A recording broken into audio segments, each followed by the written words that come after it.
Welcome to the Roberts Law Office Injury Podcast. Kentucky attorney Jeff Roberts has over 25 years of experience. He'll provide answers to your questions related to personal injury and automobile accidents, workers' compensation claims, and Social Security disability benefits. Let's join Jeff for this episode. And friends, welcome back. We are back in Calloway County with Social Security disability attorney Jeff Roberts. Jeff, how are you this morning? Doing good, Jim. How are you? Buddy, I'm doing good. This is going to be a new format for us. We're fortunate to have two of your clients here, actually, in the office with us, in the studio with us, and we're going to talk a little bit about a Social Security claim that they went through, but at the same time, a key decision that they made that we actually referenced when we went back to episode 110. The title of that episode was, Do I Have to Appear for My Social Security Disability Hearing? And so what was really interesting about that is your clients here made a decision to go ahead and hire you to represent them moving forward, and I think it turned out pretty well. So with that being said, Jeff, let you introduce your clients, and we'll take it off from there. Okay, thank you, Jim. Yeah, we have Austin and his wife, Amy, that are here with me. And part of what we talked about in that episode on appearing at your Social Security hearing, I think, was one of the concerns that brought them to me. And they can speak to this a little bit, but when they first came to see me, to give some background on this, Austin had a long-term disability policy, which I've mentioned multiple times before in these podcasts is something that people should have. And a lot of times with those policies, they require you to file for Social Security disability when you're receiving that. And some of them have companies that they use that they kind of pay for because they know they're going to get reimbursed money from that company eventually if they're successful in the claim, that they have their the people receiving the benefits use, if they want to use them for their Social Security disability claim. A lot of times it's these national disability advocate type firms that they use that may represent someone in West Kentucky, someone in Oregon, someone in California, and frequently they want to do video conference hearings, or at least that's what I see. They want to do a video conference hearing versus an in-person hearing, and that was one of the things that Amy and Austin and I had discussed when I first met with them, is that I prefer to do these hearings in person from that standpoint. And if I recall correctly, and they can correct me if I'm wrong, that was what they had wanted initially as well. Is that y'all's recollection as well? Is that when y'all first filed for the hearing, y'all wanted to be in person in front of the judge? Yes, that was something that we were recommended, was that it makes a big impact to be able to sit face-to-face with the judge. And I remember late last year when they were making the appeal or the file to continue moving the case forward, we specifically asked for that. And we always had somebody different on the phone that was calling us. And I vividly remember making that point to them, and they kind of brushed it off and said, well, it'll take longer if you do that. And we said, that's okay because it's more important to us. And then looking back at it a few months later, when we looked online, sure enough, it was filed for just a video Skype, which wasn't what we had wanted or talked about. Right. And that was one of the things we had to deal with in that is when they decided to hire me to represent them and go away from that nationwide company, was asking the judge in the case to allow us to withdraw that request, the consent to do a video conference hearing, and Austin actually signed some documents on that saying that he had originally wanted it to be an in-person hearing, and the judge granted that request and switched it to an in-person hearing from that standpoint. And I think that ultimately that was very important in the ultimate success in Austin's case, was having an in-person hearing from that standpoint. Go ahead. And something to mention too is that I think it was they pushed this theory that it's going to take a lot longer to be able to get your hearing if you go in front of the judge. And looking back at it, I think the dates were only maybe a month or so later. Maybe it got pushed from June to July when we went from Skype to in person. And so for us, I'd rather wait a few weeks and have the hearing go the best that it can, because this is your final shot at it. But it just felt like it was I guess we can say it a little bit lazy, or just kind of going through the motions compared to when we found Jeff, finding somebody that will fight for you and help really learn your side of things and wants to do it the right way. In my, what you just said there is consistent with my recollection. I think the original date for the hearing was early, like the first week of June, and we ended up having the hearing just shortly after July 4th. So it was not, I truly actually thought it was going to be a longer delay, even though I thought it was very important, but they rescheduled it very quickly for us. In that regard, and I was glad to see that. It was not as long of a delay as I anticipated it being from that perspective. You mentioned something earlier, too, that I think is, I've heard other clients say the same thing who've been with these national firms, disability advocate type companies from that standpoint, and that was that you spoke with someone different nearly every time when you talked with them. Is that something that y'all faced frequently? Yeah, at the first, it was somebody different almost every phone call. Yeah, we would just get reached out via phone call. My husband would get the call, and it was just kind of very transactional. So I don't think that they had one person specifically sitting there kind of working on our case to really understand the best way to approach it. And as we would kind of mention new information, it just felt like it was more of a transactional. They're hired by, the long-term disability company, and they've got a contract with them. So, they'll go through the motions. But as soon as we found Jeff and learned that it was going to be a lot more hands-on, we started to see that he took time to understand different viewpoints of our case. Also, if you ever returned a call, it was definitely somebody different wanting to talk to you, unless you had to ask around. Yeah. For sure. That's got to be frustrating. Very Because this is a significant factor for your household, right? For your family. Yeah. And you're kind of a number at that point. Or you probably felt that way, I would think. Yeah, you don't really feel, we didn't realize that until we met Jeff that, we could have somebody local that would take on our case. And so we became a lot more hopeful once we did. And before, it just felt very transactional, kind of went through the motions. We'd kind of tell them new things, and it was, okay, well, yeah, we can go ahead and, it just wasn't very personalized. They're hired, they're getting their check no matter what. And, they're just doing what they have to check the boxes compared to having a local attorney. Jeff, if I could ask you this, when a client expressly says, hey, I want this decision to be made for my case or how we're going to approach it, as an attorney, do you have a responsibility to follow through with that? Amy, you said you were kind of surprised when you had basically said we'd like an in-person hearing, and then suddenly you're scheduled for a Skype hearing, which is completely different. Jeff, do you have an obligation as an attorney? In my opinion, yes, the attorney has an ethical obligation to carry out the wishes of the client, especially in regard to that. In fact, you have, in my opinion, the attorney has an ethical obligation to explain to the clients the pros and cons of all decisions. And at least I hope Austin and Amy would say that when I sat down and talked to them about switching from a video conference Skype hearing to an in-person hearing, I explained the pros and cons of both of those and why I recommended we do an in-person hearing from that standpoint. But if they had said, I want it to be quicker, I don't want to cancel the hearing we have in June, even though it would have been against what I had recommended to them, my client's wishes are what I'm going to go with from that standpoint. Ultimately, I do everything I can to win my client's case ethically and legally that I can do to win my client's case, but it's ultimately the client's final decision. It's Austin and Amy's life that I was dealing with, their financial future that I was dealing with, and they're the best ones to make that decision with me giving them advice on on the reason to choose this or that or the pros and cons, but they're the final decision maker because they're the ones that's got to ultimately live with that final decision. Well, Jeff, in previous cases or previous episodes, especially with Social Security Disability, because it is federal and you're licensed to actually practice in all 50 states. Yes. Still looking for that Hawaii case. Still looking for the Hawaii client.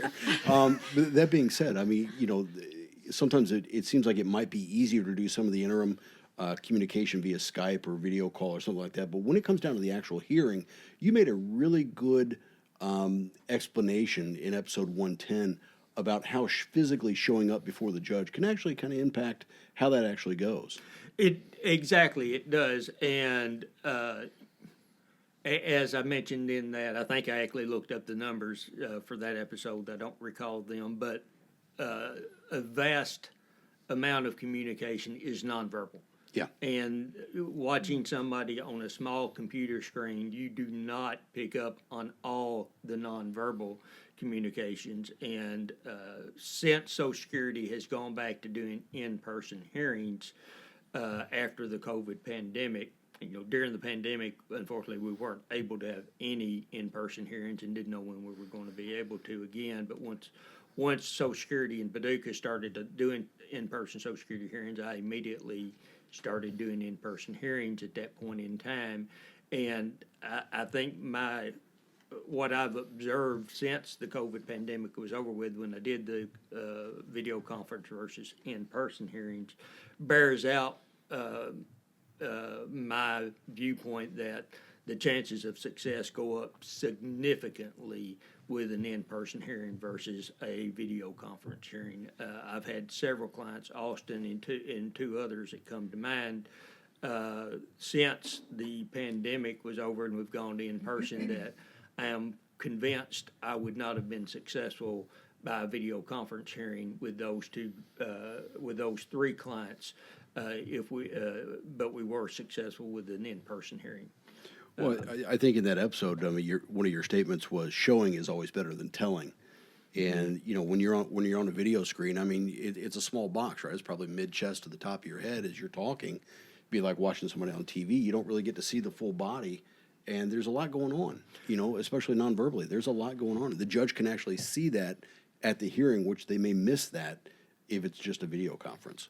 Correct, and they see the client walk in. If you've got somebody who has difficulties moving, they get to see the client walk in, walk out. If you have a client who can't sit for very long and they have to get up and move frequently, they can see that. They can see the nonverbal indications of pain that are there as well, so they can see the grimacing somewhat and do things of that nature that you can't pick up on through a computer screen. Especially because the lighting's not always the best.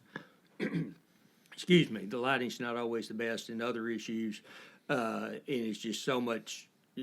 There's so much more communication that is transmitted in person than just looking at it on the screen. Yeah, and we've said this before in so many episodes, is that a lot of the Social Security disability hearing decisions are based on the medical records, and that's factual, that's captured there, the judge has that, but there is a portion of this, we're all human, and there is a subjective decision that kind of comes into it. You take the facts, but you're also making a good decision based on what's happening before you. True. And one other thing about, and of course, you asked me about paying attention to the clients, and I think that's an attorney's ethical obligation from that standpoint. Now, one thing with some of these disability advocate groups, and I don't know about the one that they had, I'm not speaking about that group specifically, but I know some of them are actually not licensed attorneys. Right.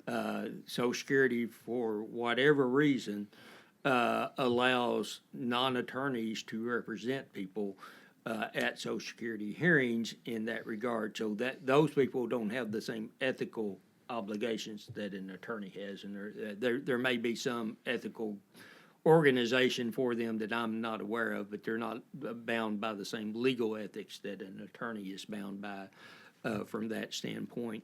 And when you're talking to somebody, you'll say, I am a Social Security disability attorney or lawyer, but they may use a term such as a consultant, a specialist, a representative. Advocate. An advocate, which is much, much different. I think Social Security, if I recall correctly, do make sure that the person is advised that they are not an attorney from that standpoint, or at least my understanding is they're supposed to advise them that they're not an attorney from that standpoint. But another thing with some of these national firms that I see, not only in Social Security but even in some other cases from that, and Amy made a comment earlier that made me think about that, and she said, I think something along you're just a number or something of that nature to them. And Austin had made the kind of similar type of statement, talking to somebody different each time. Did y'all think that they were taking, to me, especially in Social Security cases, the client's individual condition should be taken into account? In a lot of these national things, seems like they have like a cookie cutter system, a recipe they follow. We do A, B, C, D, E in every case, and if the client's got this condition, it's still these same steps. If the client's got a completely different condition, one may be a physical health, one may be a mental health, one may be something completely different from that standpoint, they still follow the same steps instead of looking at the client's individual condition. Did you think they were looking at your individual condition, Austin, when you were with that firm? Not the condition. I think they just looked at your personal information and tried to just guess at it. I think that with my husband's case, there was one disability that kicked off the case that started his whole disability journey. And as we were doing that and seeing doctors, we were able to pinpoint a second one. And so it might not have been what initially started it, but we started to let that company know he's got a whole second thing going on right now.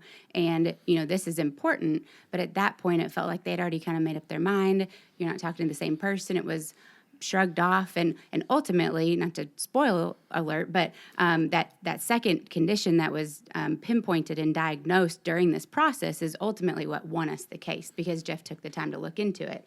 And then it was towards the end when we were closing out with them and realizing, okay, we've got somebody local that's going to fight for us. I'll let Austin say, I don't remember verbatim what they said, but on that phone call, I think it was maybe we were letting them know we were going to go a different route. It was something towards the end, but what did they tell us? They just said that, that there's no chance that we would succeed It- in they- all this. Yeah. Yeah, I don't know if it was exactly no, but it was something along the lines of, well, Yeah. you're probably not going to win anyways, or something. I Yes, don't remember the exact exactly. words, but we left going, all right, well, Yeah. okay, joke's on you. But and for us, it was a just shy of a 2-year case, because for them, looking back at it, there wasn't a huge quick turnaround from the, you have to get rejected a few times first before you can go in front of a judge. And so we were a year and a half or a little bit over, a year and a half or so into it. And so that's a good amount that when you look back and you get, payback and everything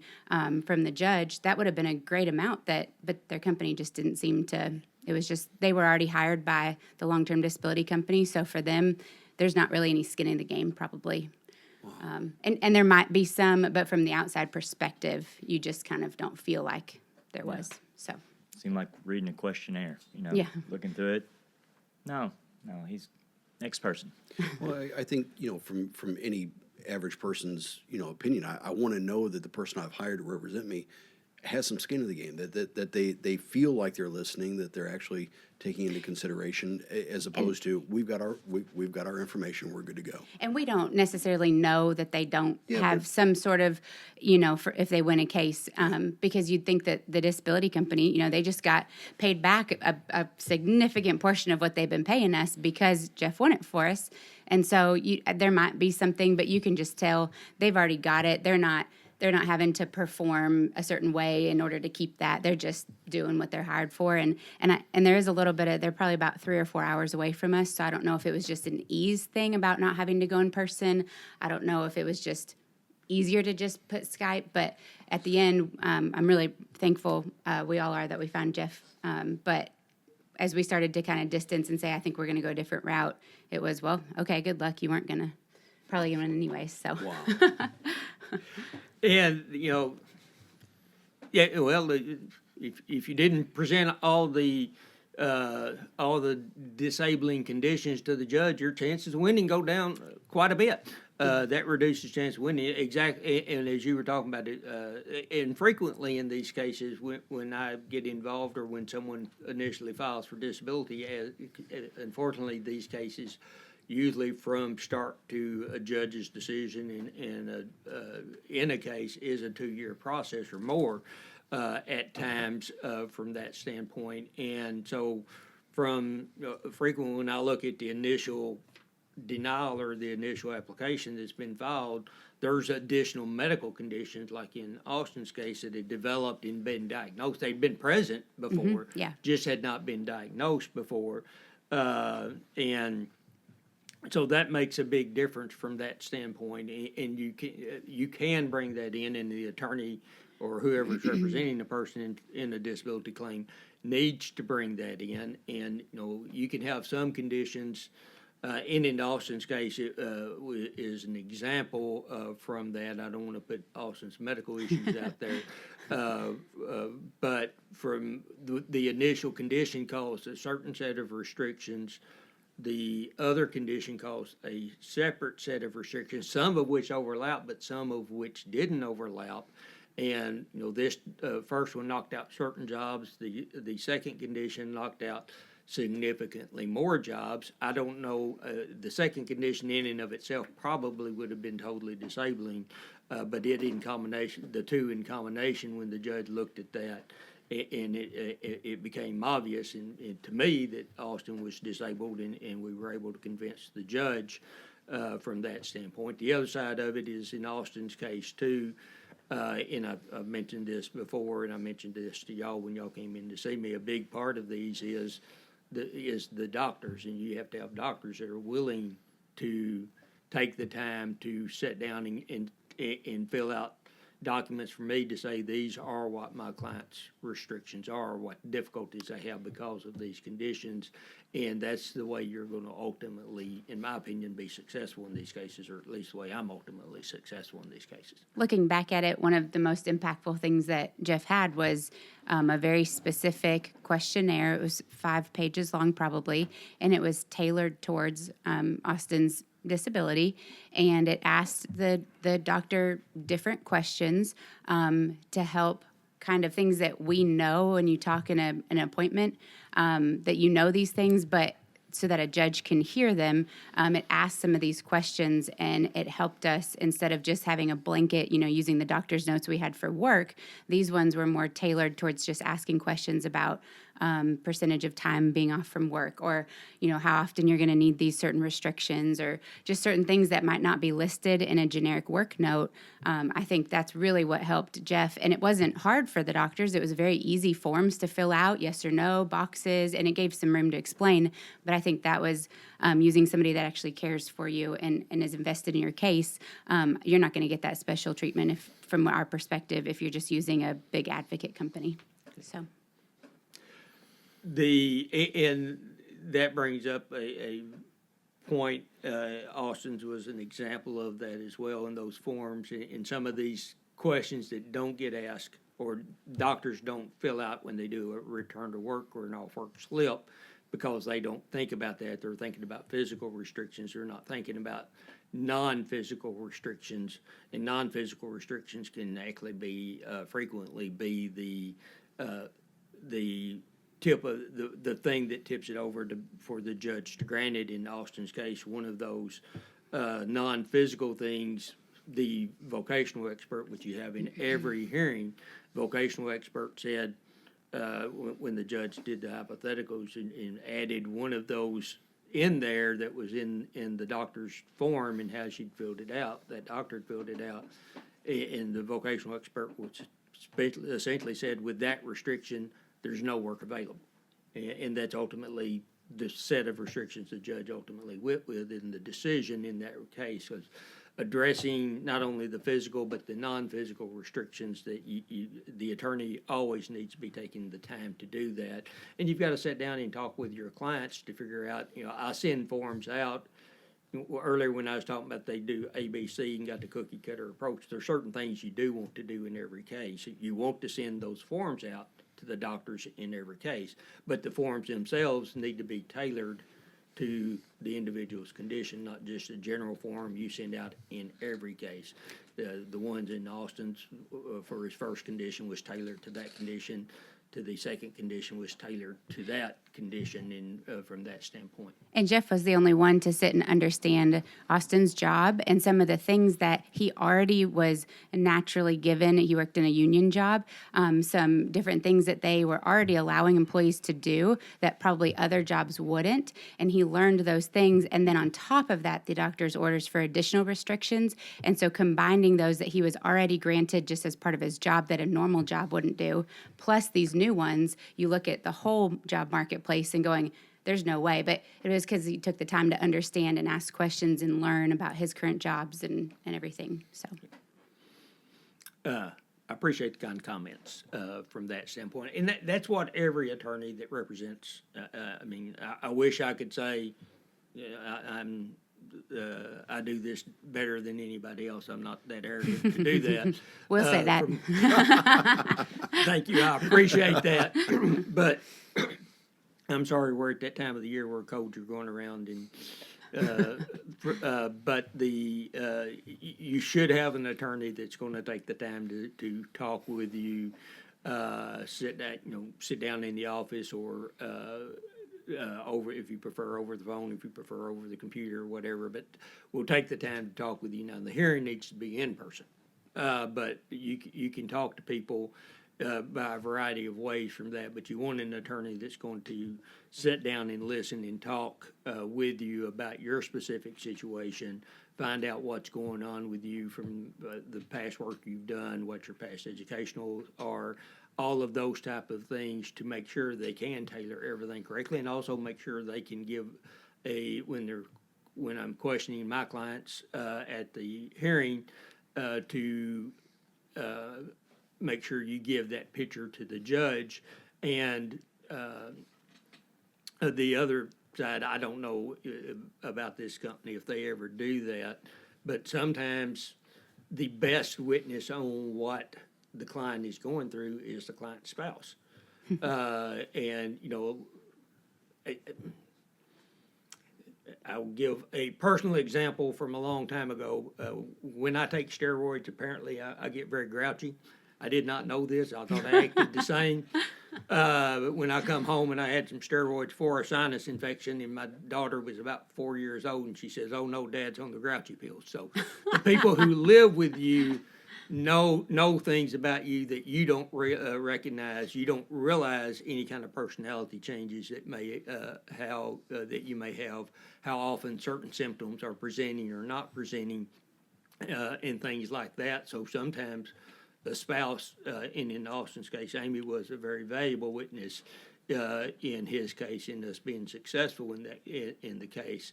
And I don't know, but you can possibly address this. Did that other company ever talk with you about what you observed, if you had anything different than what Austin was doing? No, all they went off of was the doctor's notes. They just have access to his hospital records. And like I said, we even tried to bring up multiple times the second new disability that was officially pinpointed. We'd known it for a while, but it was officially in the middle of this. And it was just, well, it's on the notes. There wasn't any time sitting down really understanding anything. Yeah. Wow. And Jeff, that second condition, how much of a factor was that ultimately in the outcome of this claim? It was the reason we won the case. Without that second Wow. condition, we would not have been successful. Wow. And the doctor acknowledged this had been present even before the other condition had been present. It just had not been diagnosed. It took us going to, for the first one, we were at a large hospital and got in their system. And so while we were working on the first one that caused this to happen, they said, let's go ahead and get some more studies done. And it helped kind of pinpoint the second one. And so it's been great overall, because that's brought us what we needed. So Yeah. Good. Okay. All right. I very much appreciate y'all being here and sharing your experience. I'm glad that we were successful in Austin's case, and that y'all were happy with the services I provided to you. Before we close out on this, anything additional that you want to share, or something I remember from when we were celebrating that the judge ruled in my husband's favor was just, we had some family members, or one that said, wow, you're so lucky that you won, because not all disabilities are physically seen very well. And it kind of took me back, and it, politely, they didn't mean that in any harm, but they just know how hard it is to apply for disability, get rejected, go in front of a judge, and go through the process. It's not for the faint of heart. But looking back, it was there was no way we would have won with the other company. It's finding somebody that, understands and cares for you, and it impacts our family. My husband still has 20 years until retirement age. And so this is, going to impact us and our kids' future for the next 20 years specifically. And so finding somebody that cares was a whole lot different, that will fight for you. And so we'll sing Jeff's praises because our family is grateful. And we're really glad that it worked out the way it did. Yes, I agree on that, 100%, for sure. No, that's fantastic, and I guess you kind of let the cat out of the bag. But one thing I'm always interested in is whenever we speak to a previous client or a current client of Jeff's, is would you recommend him to other people, friends, family, acquaintances? Thankfully, so far, we don't have anybody else that's disabled to recommend him to, but absolutely. Right. And I've even, to the original, the long-term disability company, every time they've called after we won, I've said, is there anybody I can talk to? Because I'd love to tell you about this company that you've got hired. There is no way we would have won. So I don't know if it goes up the chains or not. I doubt it. But no, we absolutely recommend Jeff, and we're very grateful. Hopefully we don't ever have to use him again. He's a disability lawyer. But we're glad to recommend him to anybody that's looking. Yeah, that's outstanding. Well, Jeff, if people are listening to this and they want to get in touch with you, you do have two offices. Your primary office is right here in Calloway County in Murray, right off the square. But you also have a second office up in Hopkinsville in Christian County. Yes, I've got an office up there, had up there for a little over 2 years now, that I meet clients at there, but I just have one phone number. I think it's a lot easier than having multiple numbers. So somebody wants to reach me by phone initially is the best way to do so. That's 270-753-0053. We can set them up an in-person appointment in Murray or Hopkinsville, whichever is better for them from that standpoint. As you know, Jim, and we have the office motto, and I hope the clients here, Austin and Amy, would say we complied with this with them, but I do have the office motto that we strive to provide small town service and deliver big city results for our clients in these cases, and myself and everybody in my office strives to do that in every case that we handle. Jeff, outstanding. And Austin, you had some closing thoughts? Yes, I've had a friend that told me that his younger brother has been through the same situation, has been denied, I think, 5 times. Wow. But he's always represented himself. And it wasn't until time number 5 that it went through.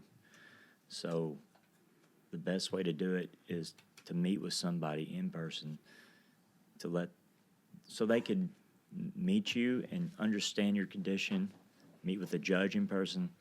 So many things besides what's wrote on paper. Yeah.